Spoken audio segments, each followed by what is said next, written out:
I found a hidden camera in my bedroom. My landlord says he installed it to prove I've been sleepwalking into other apartments.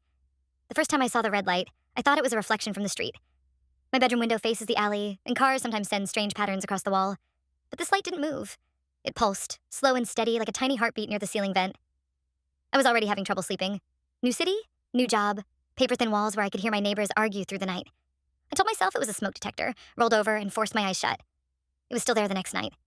Same soft blink in the dark, right above my bed. By the third night, anxiety won. I stood on a chair, phone flashlight in hand, and aimed it at the vent.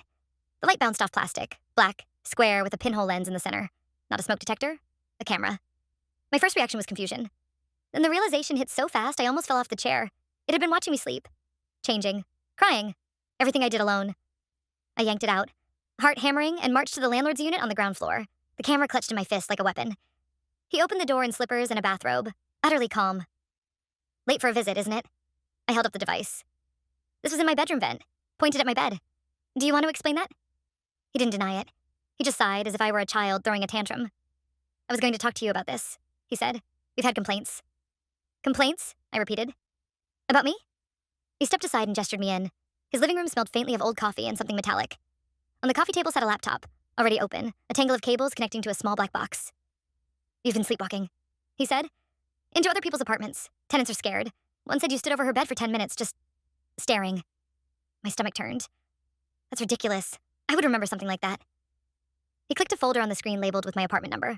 Rows of video files appeared, each time-stamped around 2 or 3 a.m. He opened the first one. There I was, on the screen, lying in bed. After a minute, my body sat up in a single stiff motion like someone pulling strings. My head turned toward the door. I stood, walked out of frame. I felt dizzy. This is edited. He just opened another file, this one from the hallway camera. The same figure in my oversized sleep shirt stepped out of my door, bare feet silent on the floor, moving with an odd, jerky grace. No hesitation. No stumble. I don't sleepwalk, I whispered. He clicked the last video in the list from the previous night. This is what worried me most. The angle was familiar. My own ceiling. My own bed. Except in the video, I was already asleep. Then, in the corner of the frame, something shifted. Another me stepped into view. It, stood at the side of the bed, motionless, head tilted, watching me breathe, watching for a very long time. The red light in the corner of the frame blinked on and off, casting little pulses of color over my sleeping face. The figure looked up suddenly, straight into the camera, as if hearing something, as if noticing she was being watched. The recording ended there. The landlord paused the video, freezing her eyes locked on the lens. That's why I installed it, he said softly, to prove it wasn't just in their heads. He turned the laptop toward me, waiting for me to explain which version of me had been in that room last night. Because according to the footage, I had never moved from the bed at all.